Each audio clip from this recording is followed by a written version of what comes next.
Yes, I do consent.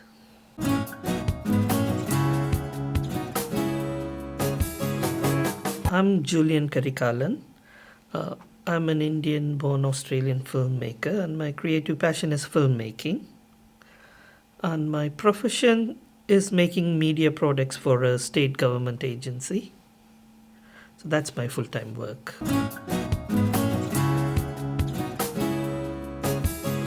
So my passion originated when I was in school, high school.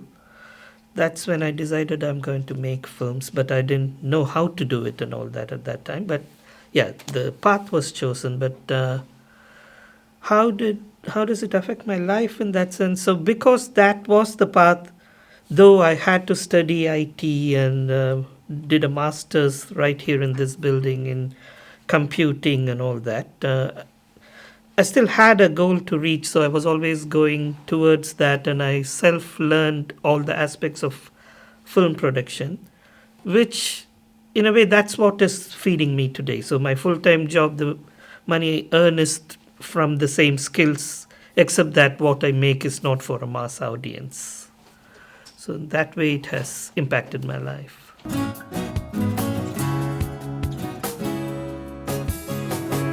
Technically, it's already in a way aligned. It becomes a bit easier because my everyday work is working with cameras and lights and doing the editing and all that. So, but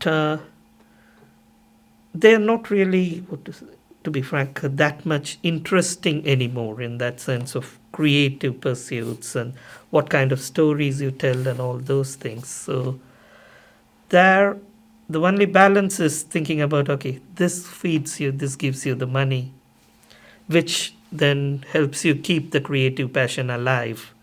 So it just becomes a source of funding.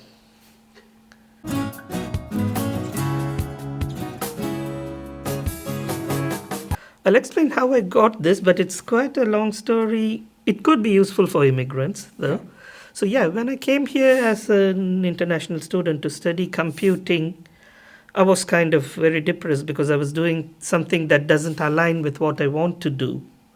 So I was looking for what should I do, how to get into the industry and all that, and then went to AFTERS to volunteer for those students, for student projects.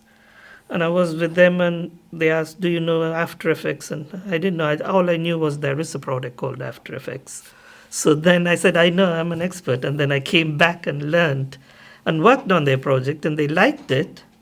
And that's it. That's done at that time. And then after 2 or 3 years, when I was still, like, I was working with the Tamil television channel here at that time, and I was a student, which was then liquidated, and I had to go back to do odd jobs like working in IKEA and doing some low-level IT jobs because that's my qualification. And there again, getting depressed that I'm not aligning with it. So I contacted those students again who were in the industry, and then I got and they said, if we get any opportunity, we'll call you. And within a month, they called me because they said someone had watched that project that I did, that After Effects for, when they were a student, and they wanted the same person to do a feature documentary, which I thought, okay, at least I could do some creative work, and I just went and did that. And those team, the producer, director, and they all liked it, and that gave me a thing, like, because as an immigrant, I was having this inferiority, like whenever I try to apply for a creative job, if it's like telling you values like 20 years ago, if it's like more than a 40K job, I wouldn't even apply because I had that feeling that, okay, you're fit for that. But when this opportunity came through with the government, that aligned with when I was doing that project, and they all appreciate it, and I thought, okay, then maybe I'm thinking so low and I'm only applying for that. I should try for something that's a 6-digit thing, and let's see if it works, it works. And I applied and it worked. Wow. So it's started with that volunteer project I did with AFTERS.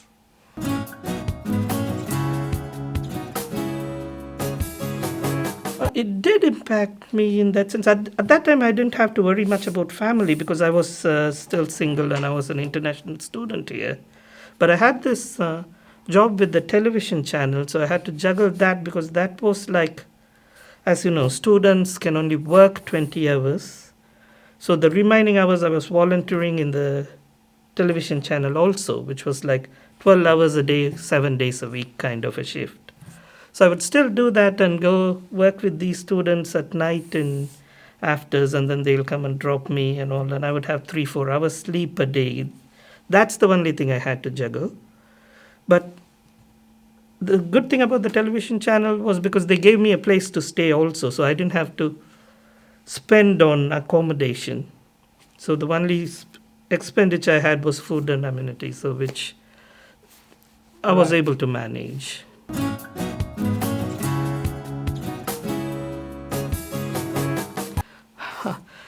That's a weird story, but I haven't shared it much, but I'll tell you now. So when I was earning well and all that, and I was building my first home in Australia, everything was happening. It all looked positive, so I just became overconfident and I lost like some $20,000 in a scam. It's gone.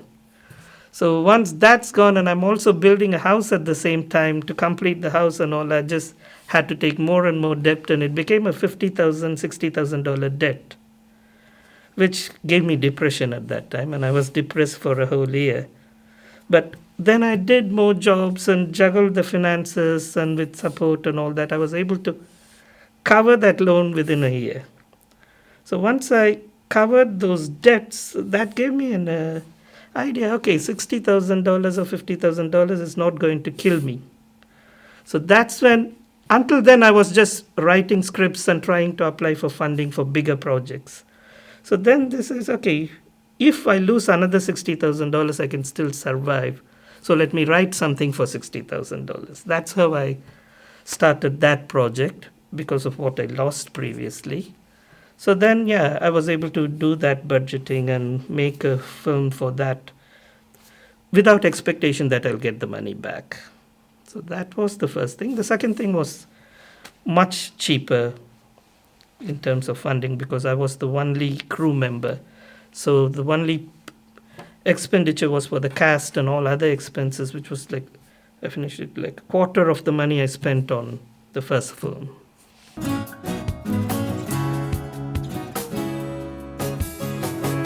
For that movie, yes, I did get the money back, but not everything came through retail, in the sense through audience watching it. So the music helped in a way, and then some government support and all, because it's a genuine movie that you have invested in. If it makes a certain amount of money, you can get some tax rebates and all that.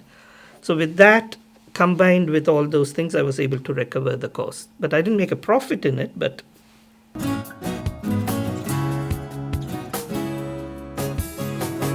during that production, the whole family was also involved as like part of everyday filming. They would also be with me and all.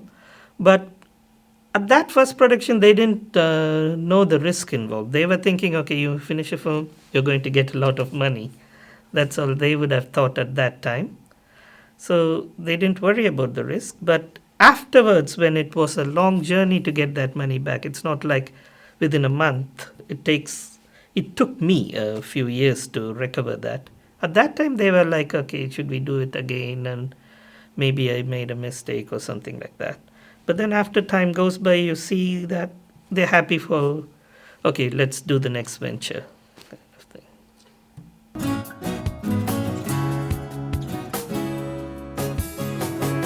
Emotional challenge is like, what am I doing here kind of thing. You should be doing something bigger. You should be doing something that has a bigger impact kind of. So that's something that I have to struggle with and then come to terms with and say, okay, now you have a family, you have a house, and you have to support and be prepared for the next generation and all those kind of things, and say, okay, take it slow. But sometimes it gives a bit of I should say, mental health, anxiety or depression or something. You go into it and you come out. Whenever you feel like no, you're not doing the right thing, you're wasting your time, time is just flying. That's the only thing.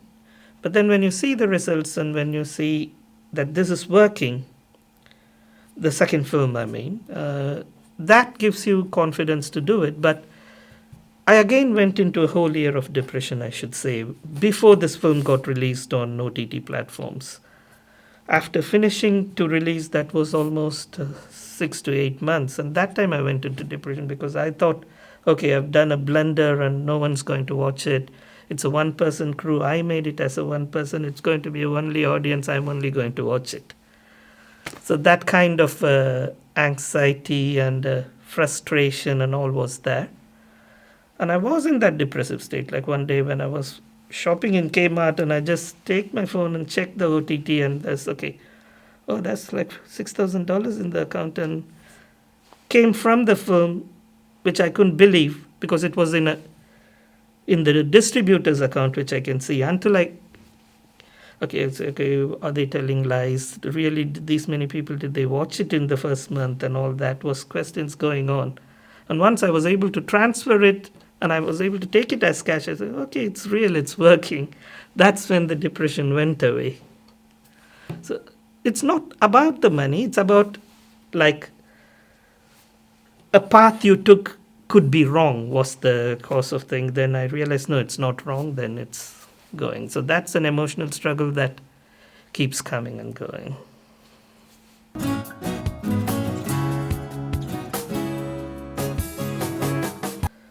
Watching movies is a part of it's a lifestyle for a majority of my culture. So maybe that helps in a way because I watch a lot of Tamil films. Yeah. So, and yeah, because I watched a lot of Tamil films and I'm a fan of that industry, I was able to get a A-list from that industry for my film, which really helped. And so his fans started celebrating it, creating Wikipedia page for the film for me and all that, and writing in all the media outlets and all that. And that way that helped. Again, to say culturally, cinema is celebrated in that culture. So when you're not celebrated, you get again that, okay, am I in the right track? Because you're not in the mainstream yet for that industry. So yeah, though I say the second film, a lot of people have watched, at least 600, 700,000 people have watched it in USA. But in Tamil Nadu, no one would even know that such a film exists.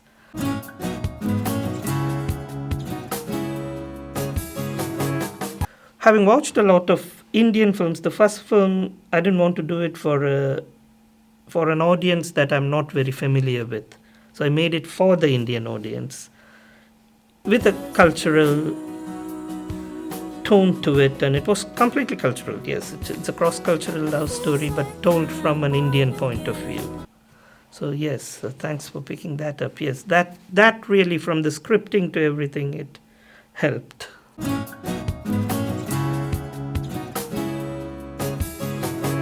I do have a few choices and I haven't decided what I'm going to do next. But yes, one of the paths is to say whether, the first two films have been in English.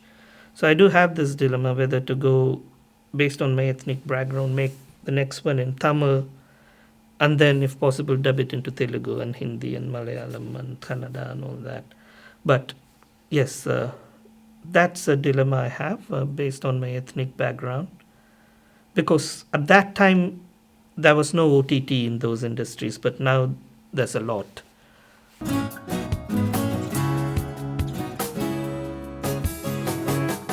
I haven't got external support in terms of funding or anything. As I mentioned, it's all self-funded.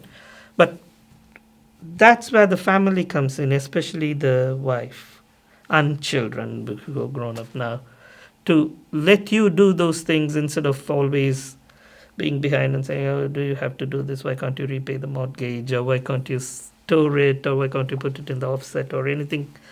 Or buy a car or something like that. They support that. They know that there is risk involved and you may not get the money back. But still they don't question unless it's a micro-budget film. If I'm saying I'm going to go for a bigger one, I don't know how they'll react, but for a micro budget, they're happy. So that's the only support I get from the family. And sometimes, even when I should mention, like when I think, okay, let's stop, we've done two, that's enough, and all, they would motivate me and say, no, this is your, what to say, this is what you're supposed to do, so go try again.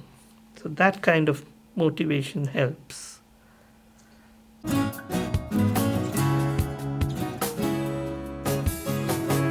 It could have made it much more easier. I'm not sure whether that's how the track would have gone, but I believe it could have made it easier for me. Like, I haven't approached any funding bodies in the last 10, 12 years. But before that, like, as I was saying, before getting caught in the scam and thinking of doing a self-funded micro-budget movie, I have called up agencies, and as soon as they hear your accent, as soon as they identify that you're an immigrant, and the first thing they would say is, we have a very high bar, even before reading the script or knowing who you are. When you say, I want to talk about funding opportunities, that's the thing they say, and they want to reject and cull you at that stage just because you're an immigrant. So that has happened. So, but still, even if I were born and brought up here, and if I were white, if you don't have the talent, I don't think I could have succeeded just because I'm not an immigrant.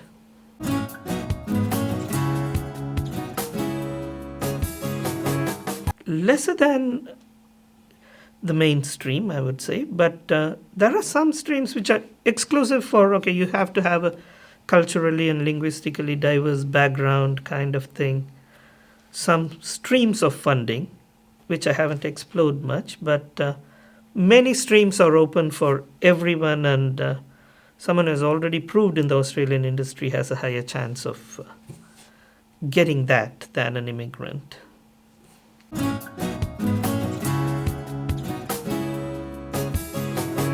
Insights. The insights I've gained is that, yeah, technology has opened up, and that has opened up for production as well as distribution. What didn't exist when I made the first film is now kind of mainstream, as I was saying. So just because you're in Australia, don't just aim for an Australian audience. That's what my insight is. And with Let's Go Below the Rainbow, though I've said 500 to 700,000 people have watched it, not even 5,000 or 10,000 people would have watched it in Australia. It's all USA, Canada, and UK. So still it's an unknown film in Australia. So aim for a wider market. Wherever it clicks, it clicks. I didn't expect anyone to watch it in Ireland, but even the first film, like a few months back, that was beating the numbers of the second film in Ireland, which I didn't expect to happen. Like, they are identifying the film and watching it after 10 years of release. So that could happen.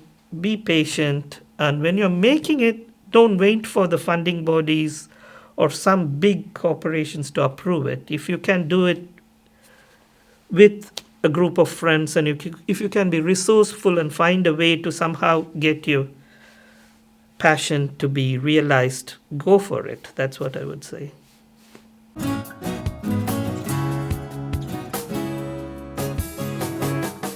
Yeah, when there is always an opportunity, be prepared. Like, have your show reel ready. Don't shy away from volunteering or doing your own stuff. Just to prepare the show reel and have it ready when an opportunity is there, and keep looking out for it. And whenever they, post content or post opening, apply for it with a prepared show reel. That would help. And don't get frustrated by rejections, because if you apply for 100 things, 98% people are going to reject it. Some might not even reply. So that's a depressing state, but don't give up on that. Just keep going, because the reason might not be that you're not good enough. It's just not a misaligned thing, so they don't want. And so the right thing will click only if you keep on trying. But learn from that, and so, okay, if something is not up to the mark, learn that skill, make it more to the mark. And if there is a way for you to get your foot into the door, even if it's at an entry level, go for it and grow from there. That would also help.